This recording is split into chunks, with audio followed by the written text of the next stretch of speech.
What's going on, everyone? It's your boy Alex here, and today I'm going to be reviewing chapter 135 of Chainsaw Man. But as always guys, I would kindly appreciate you drop a like on the video, as that would help me out a ton. Consider subscribing to the channel for some more awesome Chainsaw Man videos. But with all that out the way, let's get back to the review. Alright, so the chapter finally picks back up with Asa and Yoru in Asa's apartment, a day after fake Chainsaw Man revealed himself and announced his identity to the world. And in the background, we get to hear a lot of opinions about the fake Chainsaw Man from the general public, where we hear news reporters comment that while fake Chainsaw Man didn't reveal his face, he's incredibly handsome. And phone calls of people wanting to join the Chainsaw Man church have gone up across Japan. And while many people do think that fake Chainsaw Man is the real Chainsaw Man, there are some questioning if his claims are true, given that he never transformed on live television.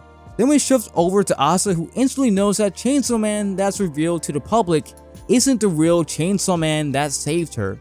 And she goes on to perfectly describe Chainsaw Man as a character, since he's stupid, a tad bit crude, and is extremely simple-minded. But despite all of that, Denji has successfully raised Asa since she's actually fallen in love with Chainsaw Man. And we actually get to see Yoru teasing Asa, a reminder that although Chainsaw Man has saved him time and time again, she still plans on killing him. And when Yoru questions how Asa could fall in love with Chainsaw Man of all people, we should go into full denial in the funniest panels we've gotten of Asa in a long time. Yoru commenting that Asa falls for men way too easily. And Asa then comments why Yoru's in such a good mood, given that this is the happiest that we've seen her in over, I would say, 20 chapters or so. And Yoru seemingly breaks the fourth wall and foreshadows that a world war in the world of Chainsaw Man is pretty much inevitable. We're being revealed that since the Fallen Devil appeared and reversed the gravity across the world, many nations became poorer as a result of this. And when the humans need money and resources, it means that they're going to go to war, strengthening Yoru even more. And I mean, Yoru's logic isn't wrong. I mean, after all, in part 1, we know that the world is in the middle of a cold war, but now that the resources have become strained, and the economy in the world of Chainsaw Man probably isn't doing that well in the moment, well, an all-out war is very likely to occur by the end, if not the middle of the story. Asa then questions if Yoru receives her new strength and achieves her dream of being remembered by everyone, if she really has to kill Chainsaw Man. I mean, this really funny panel of Yoru just restating with no hesitation that she will kill Chainsaw Man. And at this time that Asa forgot that Chainsaw Man ever saved her. And we get a flashback of Asa being saved by Denji, with Yoru saying how most of us felt when we all watched Naruto the first time, with the two of them just going back and forth, begging Asa not to think about flashbacks. And then we see that Asa is actually down really bad for Chainsaw Man, given that she actually wrote a whole love poem to Chainsaw Man called Sentimental Drive, written by ASA MITAKA, which is obviously a bit of a meme and a joke, given that this is actually the name of the chapter, Sentimental Drive. With the poem actually saying that, the day we went on our first motorcycle ride, I felt your body heat for the very first time. Your head was a chainsaw, yet I couldn't deny that your warmth was human, that is someone alive. And with respect, every time you saved my life, my body's cold as can be frozen as ice. Although I'm doomed to always end up alone, you always came to my rescue, that much I know. And as cringy as this poem was, I seriously am wondering if there's some level of foreshadowing in this to how part 2 story could actually play out. I mean, after all, the song Rize sang in part 1 definitely did foreshadow some of the moments Asa and Denji would have and still could experience together in part 2 of the story. Before Asa could die of embarrassment anymore, the Famine Devil appears out of nowhere, and the first thing the Famine Devil says is how Yoru is just eating this plain bread with water. And this catches Yoru and Asa off guard, considering that all the windows and the door to Asa's house, well, her apartment, were locked. So I guess it seemingly confirms that the Famine Devil has the ability possibly to teleport to different locations. I don't really know. And rather questioning the Famine Devil, the only thing that the Famine Devil says is if she can just go on ahead and eat the loaf of bread, which is a really funny moment. And then it's revealed by the Famine Devil that she wants to help Asa and Yoru achieve their dreams, and she begins to look at Asa's fridge, obviously looking for a bite to eat.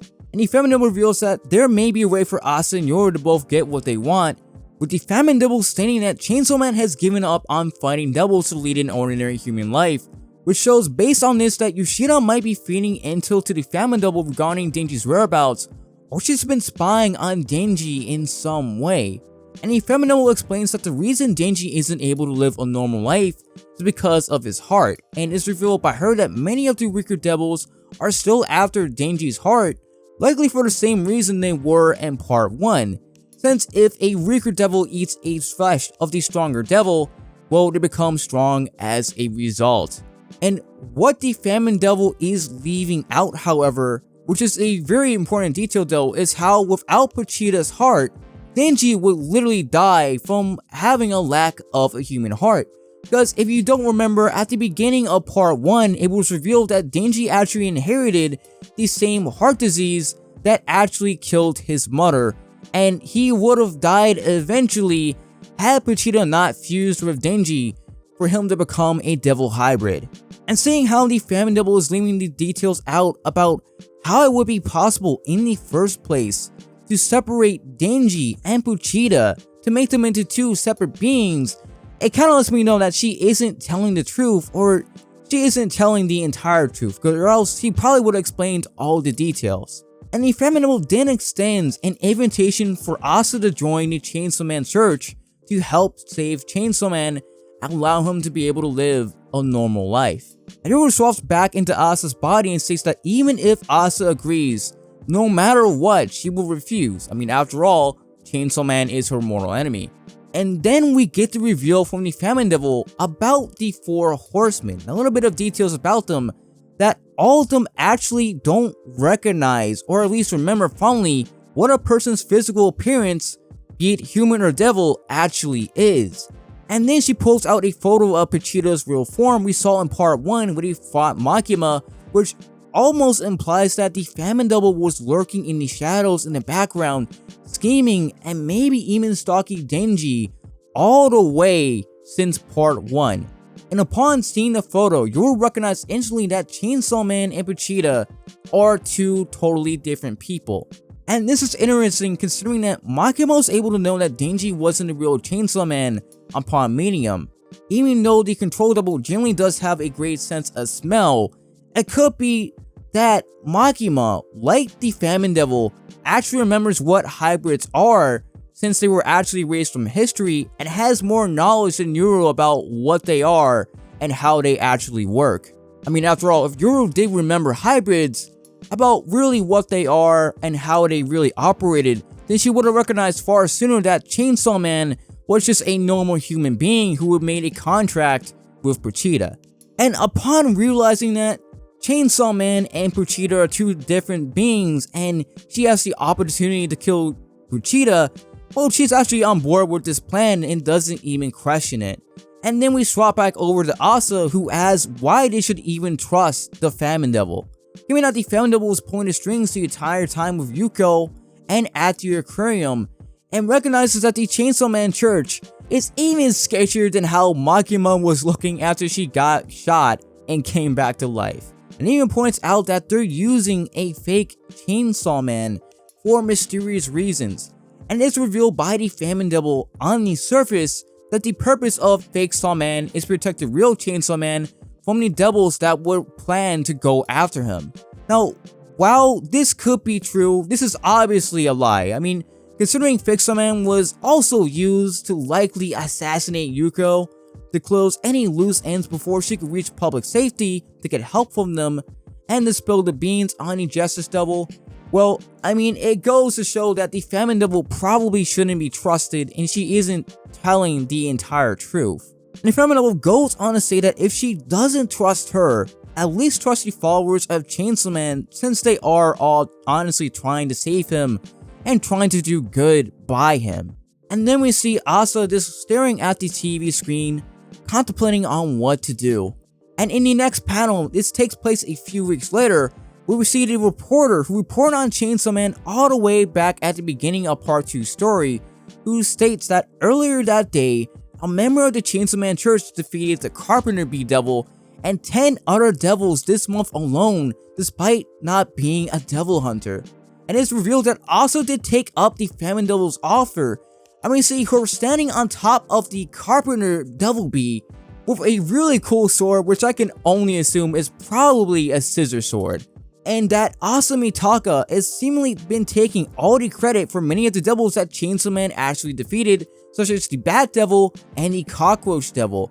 And the news reporter even goes as far as to say that maybe all of Chainsaw Man's kills were actually Mitaka's. And in the final panel, we get to see Denji with just the most unhinged, craziest look I think we've ever seen out of him, with Nayuta just looking up at him, saying ASA MITAKA, and this is how the chapter ends. Wow, I mean, this was a really funny chapter, and yet a very serious one that's setting up a lot of just sort of like the middle part of part 2's story. I mean, this is really building up the feud between ASA and Denji, because before, Denji did admit that he did like ASA, but now that he's seen her taking the credit for his hard work despite saving her countless times, and you have to remember, ASA did say that she was using him previously, and she did take advantage of Denji.